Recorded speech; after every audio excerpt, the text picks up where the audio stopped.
اهلا بحضراتكم من جديد، وبنفتح ملف الطاقه وتعدد مصادر الطاقه في مصر بديل عن الطاقه الكهربائيه اللي تكلفتها عاليه في الفتره الحاليه نظرا لارتفاع الوقود على مستوى العالم. خلينا نرحب بدكتور سامح نعمان، وهو استاذ الطاقه وخبير في هذا المجال. اهلا بحضرتك. اهلا بحضرتك يا فندم. اهلا. لو اتكلمنا عن مصر تحديدا وقوتها في عمليه مصادر الطاقه المتعدده في الطاقه الجديده والمتجدده، نقدر نصنف مصر في الفتره الحاليه قد ايه؟ مصر على مستوى الشرق الأوسط من الدولة تعتبر الأولى في إنتاج طاقة الرياح والطاقة الشمسية وطاقة المياه. لأن إن شاء الله في خلال سنة في محطة اللي هي في جبل عتاقة، دي طاقة مائية احنا بنرفع المية بالطاقة الشمسية فوق جبل عتاقة في خزان صناعي، بتنزل على 8 محاور بتديني 2.4 جيجا وات. فإذا احنا الأول على مستوى الشرق الأوسط وأفريقيا. هل الطاقة البديلة اللي عندنا من هذه المشروعات اللي يمكن يعني الفترة اللي فاتت اهتمينا بيها، هل تقدر تكون مصادر بديلة عن مصادر الطاقة الكهربائية؟ حضرتك احنا ممكن ناخد الطاقة البديلة تغطي جمهورية مصر العربية بالكامل ونصدر منها. لو أخدنا مساحة من جمهورية مصر العربية 5% من مساحة جمهورية مصر العربية هتديني 50 جيجا وات ساعة. فترة النهار أغطي مصر بالكامل، احنا بناخد 37.5 جيجا، والباقي أقدر أصدره، يعني هيبقى عندي حوالي 12 جيجا متبقي. ليه بيقال إن الاستثمار في مجال الطاقة الشمسية ده مكلف جدا وما بيقدروش؟ يعني كان بمعنى إن أنا سنة 3-4 سنين 5 سنين فاتوا كان كيلو وات بيوصل 500-600 دولار كيلو وات عشان أعمله طاقة شمسية ترن كي. النهارده بعمله ب 300 دولار.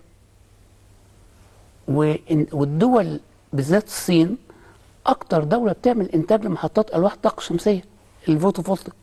فاذا الانتاج كبير والاستهلاك قليل، انما بدا يزيد بعد حرب اوكرانيا. يعني نقدر نعمل شبكه طاقه شمسيه على اي عماره في بيت في مصر؟ لا حضرتك دي يقدر يمد كل شقه بما تحتاجه من طاقه. هي دي تفرق عن الدوله. بمعنى ما هو ده اللي احنا عايزين نوصل له، لان طبعا بيبقى في عبء على الدوله في عمليه انها توفر احتياجات المواطن بالنسبه لما يحتاجه من الطاقه لتشغيل احتياجاته اليوميه، وفي نفس الوقت توجه جزء من الطاقه اللي خاصه بيها في الخاص بالاستثمار، يعني في مجال القطاع الخاص او في العديد من القطاعات اللي نحتاجها. حضرتك احنا في شقين. لو الدوله هي اللي بتعمل المشروع، الدوله كسبانه مضاعف، لأن هي بتحسب الغاز اللي طالع من عندها بتوفر فأدي سعر، والطاقة اللي منتجة وبتباعها أدي سعر تاني، يبقى بتكسب في الكيلو وات مرتين. سعر الغاز اللي هي كانت هتعمله بتوفره، والكهرباء اللي بتباعها ده سعر تاني. ده كدولة. إنما كمواطن أنا بوفر الكهرباء اللي أنا بشتريها من الدولة بس، والدولة هي بتوفر الغاز. يبقى إذن لو الدولة عملت للمواطن الدولة بتكسب، والمواطن في نفس الوقت بيكسب. ده بالنسبة للطاقة الشمسية؟ للطاقة الشمسية على مستوى الدولة. يعني لو الدولة عملت زي أوروبا ما عاملة، يعني إنجلترا، ألمانيا، أمريكا كمان عاملة، بتدفع حق المحطة فوق البيوت بالكامل، وهي اللي بتاخد منهم اقساط الكهرباء بدل البنك. بس ده كان مشروع موجود في، يعني كان مطروح على، يعني في بالنسبه للحكومه، لكن لم يتم بعد. اعتقد في معوقات بهذا الصدد. لا، هو ما فيش معوقات، احنا قايلين الكلام ده من 2012 ان البنوك تتبنى هذا الفكر، والبنك هو اللي يمول المحطات اللي فوق البيوت، وبعدين المواطن يروح يدفع، بدل ما بيدفع فاتوره الكهرباء الجزء اللي استخدمه بيدفعه قسط للبنك. بعد 6-7 سنين هيبقى الحاجه ملك المواطن والبنك خد فلوسه، وبعد كده من بعد بس يبقى الحكومه محتاجه خطوات اسرع في هذا الاطار، لانه غير معلوم عند كل المواطنين. بدل كان في فرصه في الاستثمار كدوله في فكره تعميم فكره شبكات الطاقه الشمسيه على العماير والبنايات. ما ده فكر دوله، وهي زي حضرتك ما البنوك مش البنوك بتبيع عربيات بالقسط، تتبنى هذا الكلام. ولو تبنته في افاده رباعيه للمواطن بعد 6 سنين الكهرباء عنده ببلاش، البنك استثمر فلوسه، الدوله وفرت الغاز. حتى القسط هيبقى بثمن الثمن اللي يدفعه كل شهر في الكهرباء، في الطاقه الكهربائيه. طب خلينا نشوف كمان. ايه مصادر تاني الطاقه اللي عند مصر؟ في طاقه الرياح، طاقه الرياح، بس طاقه الرياح احنا بنستغلها استغلال ضعيف، لان الموجود من طاقه الرياح هي خليج الزيت وراس غارب والمنطقه اللي هناك وغرب اسيوط ومنيا وسوهاج، دول اللي متوفر فيهم طاقة الرياح. سرعة الرياح حوالي من 10 ل 15 متر في الثانية لمدة 3 شهور بس في السنة، 3 4 شهور ليس أكثر من ذلك، مع أن المفروض هي بتشتغل طول السنة، بس عشان عدم توفر سرعة الرياح في الفترة دي فهي بتستخدم 3 4 شهور بس. ده النوع التقليدي من طاقة الرياح اللي موجود الثلاثة ريش. في نوع تاني ده بيحتاج سرعة رياح 6 متر في الثانية بس، ده ممكن يشتغل في مصر ال 24 ساعة طول السنة.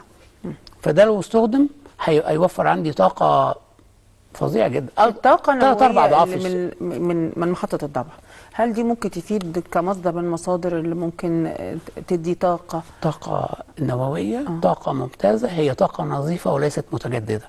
طاقة نظيفة لأن كل كيلو وات من الطاقة النووية بيديني انبعاثات ثاني أكسيد الكربون حوالي 15 جرام ثاني أكسيد كربون. تمام؟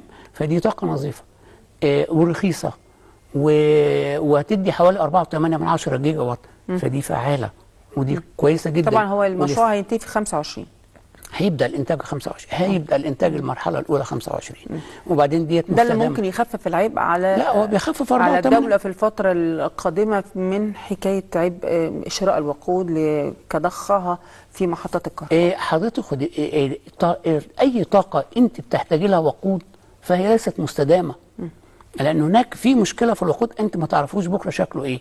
إنما الطاقة الوحيدة اللي أنت ما بتدوريش فيها على وقود هي الطاقة المتجددة، سواء رياح أو شمسية أو مية، دول بتوع ربنا.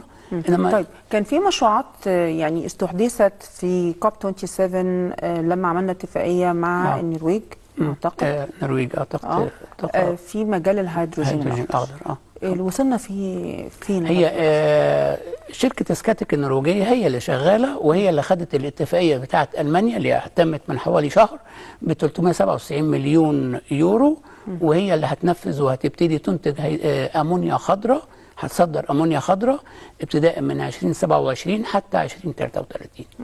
هي دي الوحيدة اللي بدأت تشتغل في محور قناة السويس، وديتهم 4 شركات اشتركوا في بدأت بالفعل هتبدأ 27 بس خدت العقد بتاعها من حوالي شهر ب 397 مليون. طب ايه مستقبل الهيدروجين الأخضر والاستثمار في هذا المجال؟ هو اللي جاي كمصدر من مصادر الطاقة. اللي مش هيبقى عنده هيدروجين أخضر بعد كده هيبقى بالظبط كده دولة لا تعتمد وهتعتمد على الطاقة الأحفورية، هتبقى بتعتمد على شيء ضار بالنسبة لها. أولا يعني احنا شايفين المشاكل الجيوسياسية في نقل الوقود والتجارة. اللي عنده إمكانية ينتج هيدروجين أخضر عنده يمتلك الطاقة في السنين القادمة، الطاقة النظيفة في السنين القادمة بكل أشكالها، سواء بقى لأن الهيدروجين هيدخل في الأمونيا الخضراء. الأمونيا الخضراء دي بتستخدم بقى في جميع أنواع الطاقة، في السيارات وفي المراكب وفي المصانع كثيفة الطاقة، فهي عماد رئيسي للطاقة في الأيام القادمة.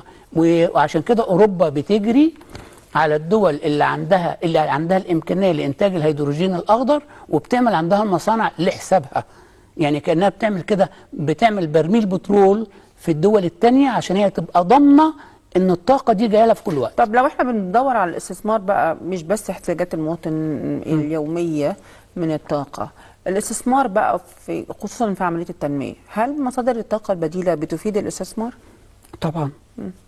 حضرتك يعني يقدر مثلا صاحب مصنع يعتمد على الطاقه طبعا البديله؟ طبعا، ويقدر يعتمد عليها ال 24 ساعه لو استخدم الصبح الطاقه الشمسيه وبالليل يستخدم طاقة الملح اللي بتيجي من الطاقة الشمسية الحرارية.